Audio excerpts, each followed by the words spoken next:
शेर इतना बूढ़ा और कमजोर हो जाता है कि एक दिन शेर एक मैदान में बैठा होता है जहाँ बहुत सारी बकरियां घास खा रही होती हैं। शेर बड़ी हसरत की निगाहों से बकरियों को देख रहा होता है। तभी वहाँ एक बकरी पास आकर शेर से कहती है, क्या हुआ जंगल के बादशाह, क्यों उदास बैठे हो? शेर कहता है, मैं बहुत भूखा हूँ मगर कमजोर होने की वजह से मैं अब शिकार नहीं कर पा रहा। बकरी कहती है, इस दुनिया में जो भी आता है उसे 3 दौर से गुजरना ही पड़ता है, बचपन, जवानी और बुढ़ापा। तुम अपनी जिंदगी के 2 दौर देख चुके हो, अब तीसरे का भी आनंद उठाओ। तभी शेर गुस्से में कहता है, तुम अपने आप को समझती क्या हो? जब मैं जवान था तब किसी बकरी की मुझसे बात करने की हिम्मत नहीं होती थी। तब बकरी कहती है, लेकिन अब तुम जवान नहीं हो। शेर कहता है, तुम मजाक उड़ाती हो मेरा। बकरी कहती है, तुम इसी काबिल हो। बचपन से मैंने तुम्हारे चर्चे अपनी माँ और अपनी दादी से सुने हैं। जब तुम जवान थे तो तुम बहुत जालिम और बुरे स्वभाव के थे। अब तुम बूढ़े हो गए हो, इसलिए मैं तुम्हारा मजाक उड़ाकर अपने बड़ों के साथ किए गए बुरे स्वभाव का बदला ले रही हूँ। बस जैसे ही बकरी शेर का ये मजाक उड़ाती है, बकरी जैसे ही शेर का मजाक उड़ाकर जाने लगती है। शेर कहता है, काश आज मैं जवान होता तो यह बकरी ऐसे मेरा मजाक न उड़ाकर जाती। शेर को पता नहीं होता, लेकिन तभी वहीं खड़ा हिरण यह सुनकर भेड़ के पास जाता है। हिरण कहता है, आज मैं शेर को बुढ़ापे में देखकर डर गया हूँ। एक बकरी उसका मजाक उड़ा रही थी, लेकिन हम तो शेर की निस्बत बहुत कमजोर है। जब हम बूढ़े होंगे तो हमारा क्या होगा? भेड़ कहती है, हाँ मुझे शेर का अफसोस है, लेकिन काश बुढ़ापे को जवानी में बदला जा सकता। अभी बातें जारी थीं, तभी वहाँ एक बंदर आ जाता है। बंदर हिरण और भेड़ की बातें सुनकर कहता है, मैं बुढ़ापे को जवानी में बदल सकता हूँ, लेकिन हमें प्रकृति के नियमों के खिलाफ नहीं जाना चाहिए। जो एक बार बूढ़ा हो जाए उसे बूढ़ा रहने देना चाहिए। तुम प्रकृति के नियमों को नहीं जानते, ऐसा करने पर बाद में पछताना भी पड़ता है। लेकिन तभी हिरण और भेड़ कहते हैं, फिर ऐसा कुछ है ही नहीं, तुम ऐसे कह रहे हो। तब बंदर कहता है, अच्छा ऐसा है। तब बंदर एक खास पेड़ से एक फल ला कर देता है। बंदर कहता है, यह फल शेर को खिला दो, जवान हो जाएगा। तब हिरण फल लेकर जैसे ही शेर के पास आता है,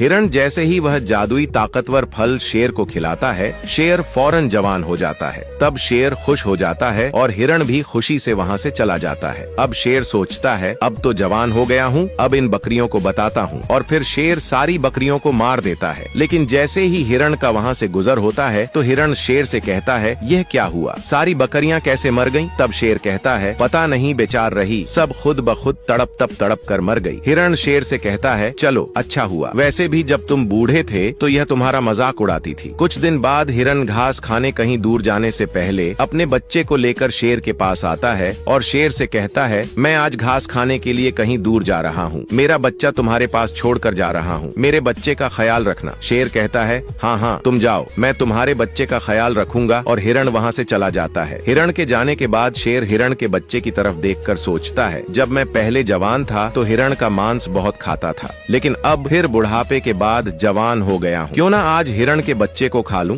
और फिर शेर हिरण के बच्चे को मार कर खा जाता है। कुछ देर बाद जब बड़ा हिरण वापस आता है तो अपने बच्चे को ना पाकर कहता है, हाय हाय मेरा बच्चा कहाँ है? तभी एक बकरी जो मरने से बच गई होती है आकर हिरण से कहती है, तुम्हारे बच्चे को यह बगुला भगत शेर खा गया है। तभी शेर कहता है, हाँ हाँ मैंने तुम्हारे बच्चे को खा लिया है, मुझे मांस बहुत पसंद है, तुम क्या कर लोगे? तुम मेरा मुकाबला नहीं कर सकते। तब हिरण कहता है, मैं समझ गया, इसका मतलब इन सब बकरियों को भी तुमने मारा है। हिरण जैसे ही वापस आता है तो शेर हिरण के बच्चे को मार कर खा चुका होता है। तभी बकरी आकर हिरण को सारी बात बता देती है। हिरण शेर से कहता है, मैंने तुम्हारा भला किया था और तुमने धोखा दिया है। शेर कहता है, हाँ हाँ जाओ, तुम जो करना है कर लो। हिरण तुरंत वहाँ से चलकर भेड़ को सारी बात बताता है। भेड़ कहती है, मुझे अफसोस है तुम्हारे बच्चे का, हमसे बिल्कुल गलती हो गई। बंदर ने सही कहा था, शेर बूढ़ा था तो उसे बूढ़ा ही रहने देना चाहिए था। और फिर हिरण और भेड़ बंदर के पास आते हैं और बंदर को सारी बात बताते हैं। बंदर कहता है, मैंने तो तुम्हें पहले बताया था, कभी प्रकृति के नियमों के विरुद्ध नहीं जाना चाहिए। मुझे तुम्हारे बच्चे का अफसोस है, लेकिन चलो तुम्हें जीवन भर के लिए सबक तो मिल गया। बंदर कहता है, चलो अब शेर को सबक सिखाते हैं। फिर बंदर एक और खास जादुई फल लाता है और सब चलकर